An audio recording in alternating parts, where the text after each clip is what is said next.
కనివిని ఎరుగని రీతిలో ఇంతవరకు ఆంధ్రప్రదేశ్ ఏర్పడ్డాక ఇలాంటి రిజల్ట్స్ చూడలేదు అంటూ కూడా టీడీపీ నాయకులు కానివ్వండి, కూటమి నాయకులు ఆనందం వ్యక్తం చేసే పరిస్థితి ఉంది.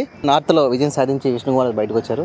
సార్, నేను చెప్పినట్టు కనివిని ఎరగని రీతిలో మీరు కూడా ఊహించిన రీతిలో ఈ రిజల్ట్ ఏమంటారు సార్? అసలు దీనికి ఏ సంబంధం చెప్తారు? అంటే నేను ఊహించానండి ఈ రిజల్ట్. ఆయనకి ఎప్పుడైతే 151 సీట్లు వచ్చినాయో ఆయన పరిపాలన విధానం బాగోలేదని ఒకటి పోతుందని చెప్పాను. అది ముందు ఒకటి పోతుందా లేకపోతే వెనకనున్న ఒకటి పోతుందా అనేది. ఇప్పుడు వెనకనున్న ఒకటి పోయింది. అంటే 151 బదులు 15 సీట్ల కంటే ఇంకా తక్కువ వస్తున్నాయి. దీనంతటికీ కారణం ఎవరు? దీనంతటికీ కారణం జగన్మోహన్ రెడ్డి నియంతృత్వ పరిపాలన. అంటే ఈయన ఆంధ్ర రాష్ట్రాన్ని ఒక వ్యాపార యూనిట్గా చూసి ఆంధ్ర రాష్ట్రాన్ని వ్యాపార సంస్థగా మార్చుకుని ఆయన సొంత లాభం గురించి చేసిన కార్యక్రమాన్ని రాష్ట్ర ప్రజలు ఎవరూ కూడా విశ్వసించలేదు. కానీ పైకి చెప్పటానికి భయంతో బైక్ ఎవరు కూడా మాట్లాడలేకుండా ఉన్న పరిస్థితి ఇప్పుడు వరకు ఉంది. 13వ తారీఖు వరకు. ఆఖరిని 13వ తారీఖున ఈ ఎన్నికల్లో వారు రాష్ట్ర ప్రజలు తీర్పునిచ్చారు. ఉమ్మడి అభ్యర్థుల్ని గెలిపించి అత్యంత అద్భుతంగా ఈరోజు మాకు విజయాన్ని చేసిన దానికి ముందుగా రాష్ట్ర ప్రజలందరికీ కూడా నేను ధన్యవాదములు తెలియజేస్తున్నాను. 2019లో సుమారు మీరు అబ్జర్వ్ చేస్తే అట్లీస్ట్ ప్రతిపక్షం అంటూ కూడా ఒక 23 స్థానాలు అట్లీస్ట్ వచ్చి ఉన్న పరిస్థితి ఉంది. ఇప్పుడు ప్రతిపక్షం లేని ఆంధ్రప్రదేశ్ని చూడబోతున్నామా? లేకపోతే ఏంటి సార్, దేనికి సంకేతం అంటారు? ఇదంటే ప్రజలు ఉచితాలకి ఇష్టపడట్లేదా, లేకపోతే జగన్ చేసిన సంక్షేమం ప్రజలకి చేరలేదంటారా? ఏందండి బొక్కలో సంక్షేమం ఏం చేశాడు జగన్? మీరు అటువంటి మాటలు మాట్లాడకండి లేనిపోయి. జగన్ సంక్షేమం ఏంటి? సర్వనాశనం చేస్తూ సంక్షేమమా?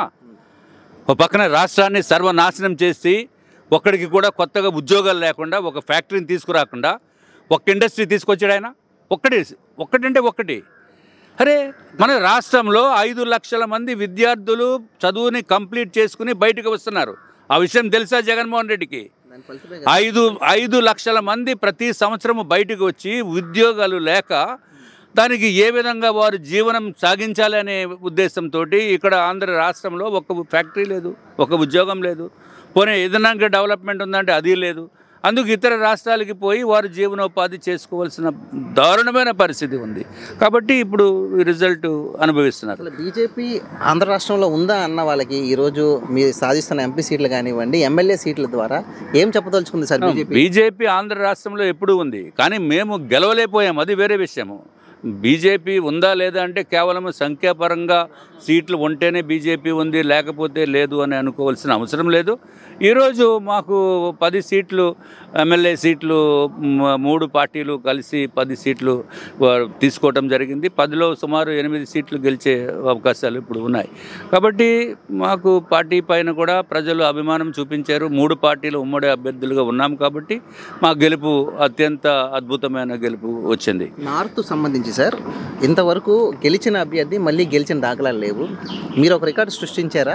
ఏంటి ఈ విజయాన్ని ఎవరికి అంకితం చేస్తారు? ఆ రికార్డు నేను సృష్టించానని చెప్పడం అనేది అది అంత అప్రోప్రియేట్ కాదు. నేను సృష్టించలేదు, నార్త్ నియోజకవర్గ ప్రజలు సృష్టించారు. నేను ఐఎమ్ జస్ట్ నిమిత్త మాత్రుడిని. ముందు ఊహించారా ఈ రిజల్ట్ని? నేను 100% ఐఎమ్ గోయింగ్ టు విన్ అనేది నేను అనుకున్నాను. 20,000 మెజార్టీయే మీరు ప్రతి ప్రెస్ మీట్లో మాట్లాడుతూ వచ్చారు. తీరా చూసేసరికి 50,000 సుమారు దగ్గరలో వచ్చున్నారు. ఇప్పుడు ఏదన్నా మనకి తక్కువ మార్కులు వస్తాయని చెప్పి ఎక్కువ మార్కులు వస్తే పర్వాలేదు. అంతేగాని జగన్మోహన్ రెడ్డి లాగా you will see the entire India is going to stand up and see at me అని చెప్పాడు ఆయన. ఆయన చెప్పాడే లేదా? 151 సీట్ల కంటే ఇంకా ఎక్కువ వస్తాయని చెప్పాడు. ఏమైంది? ది ఎంటైర్ కంట్రీ కాదు, మొత్తం ప్రపంచం అంతా చూస్తున్నారు. ఇప్పుడు యావత్తు ప్రపంచం అంతా జగన్మోహన్ రెడ్డి అత్యంత దారుణమైన పైశాచిక అరాచక పాలనని చూసి ప్రజలు, ఆంధ్ర రాష్ట్ర ప్రజలు ఎంత బ్రహ్మాండంగా తీర్పునిచ్చారని చెప్పి మొత్తం ప్రపంచం మొత్తం కూడా చూసే పరిస్థితి వచ్చింది. సో ఊరికే తప్పుడు మాటలు మాట్లాడి లేకపోతే ఏదో లేనిపోయిన చెప్పడం అనేది విష్ణుకుమార్ రాజుకి చేత కాదు. 21 స్థానాల్లో పోటీ చేసిన జనసేన 21 స్థానాల్లో విజయగీతం ఎగరవేసింది. 2 ఎంపీ స్థానాల్లో 100% ఇదొక రాజకీయాల్లో రికార్డుగా చెప్తారు సార్. ఎందుకంటే పోటీ చేసిన ఏ స్థానం కోల్పోకుండా ఉందంటే ఏంటి సార్? జనసేన పవన్ కళ్యాణ్ మీద ప్రజలకు ఆ నమ్మకం వచ్చిందంటారా, లేకపోతే పార్టీ నిజంగా బాగా పుంజుకుందంటారా? No, this is the individual party. డెఫినెట్గా పవన్ కళ్యాణ్ గారి party is a good party, no doubt about it. ఇది 3 పార్టీల ఉమ్మడి అభ్యర్థులని చెప్పి మీరు గుర్తుంచుకోవాల్సిన అవసరం ఉంది. నేను గెలిచానంటే నేను ఒక్కడనే గెలిచేసాను, బీజేపీ మూలాన గెలిచానని చెప్పడం అనేది కరెక్ట్ కాదు. ఇది 3 పార్టీలు, తెలుగుదేశం పార్టీ, భారతీయ జనతా పార్టీ, జనసేన 3 పార్టీలు ఉమ్మడి అభ్యర్థులుగా ఉన్న మూలాన ప్రతి చోట గెలుపు ఖాయమైంది. అట్లాగే 21 సీట్లకి 21 సీట్లు గెలవటం అనేది నిజంగా చాలా మంచి పరిణామము. ఇది కూడా 3 పార్టీలు ఉమ్మడిగా ఉన్న కూటమి కాబట్టి గెలిచారు, సంతోషము. అట్లాగే పార్లమెంటు సభ్యులు కూడా బ్రహ్మాండంగా గెలిచారు వారి పార్టీ నుంచి. వారి హిట్ రేట్ చాలా బాగుంది.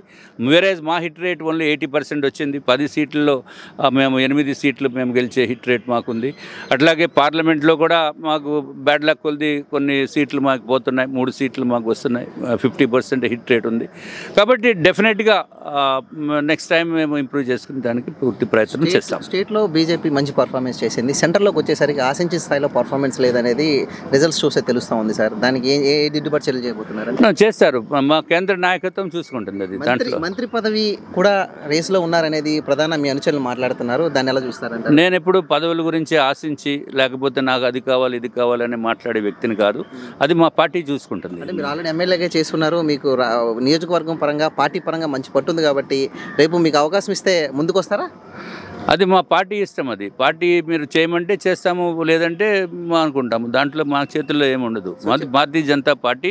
నేను 2019లో కూడా నాకు ఇతర పార్టీ వాళ్ళు మీరు మా పార్టీలోకి వస్తే నువ్వు గెలిపిస్తాము, మీకు మంత్రి పదవి ఇస్తానని చెప్పినా సరే నేను భారతీయ జనతా పార్టీ నుంచే కంటెస్ట్ చేశాను. నేను ఓడిపోతానని తెలిసినప్పటికీ కూడా. సో నేను పార్టీ సిద్ధాంతానికే కట్టుబడి ఉంటాను. What ever party says I have to follow it. Congratulations sir. Thank you. అది విష్ణుకుమార్ రాజు గారు చెప్పిన దాన్ని బట్టి కూడా పూర్తిగా ఒక కూటమి ఒక ప్రపంచం సృష్టించిందని చెప్పారు. జగన్మోహన్ రెడ్డి ఏదైతే అరాచకం ఉందో అరాచకం వల్ల ఈరోజు కూటమికి ఈ విజయం వచ్చిందంటూ కూడా ఘంటాపథంగా తెలియజేశారు. ఏదైనప్పటికీ ఈ రిజల్ట్స్ చూసిన వైసీపీ శ్రేణులు అయితే షాక్ గురవుతున్నాయని చెప్పొచ్చు. సామాన్య ప్రజలు కానివ్వండి ఎవరు కూడా ఈ విధంగా రిజల్ట్స్ ఉంటాయని ఎక్స్పెక్ట్ చేయలేని తరుణంలో వైసీపీకి రిజల్ట్స్ అయితే నిజంగా ఒక షాక్ అనే చెప్పాలి. జగన్మోహన్ రెడ్డి గారు ఇప్పుడే మాట్లాడుతూ కూడా ఆయన కూడా చాలా భాగోద్వేగానికి లోనయ్యారు. ఇలాంటి ఫలితాలు మేము ఊహించలేదని చెప్పారు. అదే మాటలు విష్ణుకుమార్ రాజు గారు కూడా నేను ముందే ఊహించాను, కానీ ఇంత ఘోరంగా వైసీపీ ఓడిపోతుందో లేకపోతే ఇన్ని ఎక్కువ సీట్లు ఎన్డీఏకి వస్తాయనేది నిజంగా ఒక సంతోషకర వాతావరణం. 3 కూటమి ఓటు అనేది చాలా ప్రధానమైంది. ప్రతి నియోజకవర్గంలో విజయం వెనక ప్రతి 3 పార్టీల సమిష్ట కృషి ఉంది అంటూ కూడా ఈ విజయాలు మొత్తం క్రెడిట్ మొత్తానికి కూడా కేటాయించే ప్రయత్నం అయితే విష్ణుకుమార్ చేశారు. వీడియో జర్నలిస్ట్ మోషేతో ఉదయ్ మైరా మీడియా, విశాఖపట్నం నుంచి.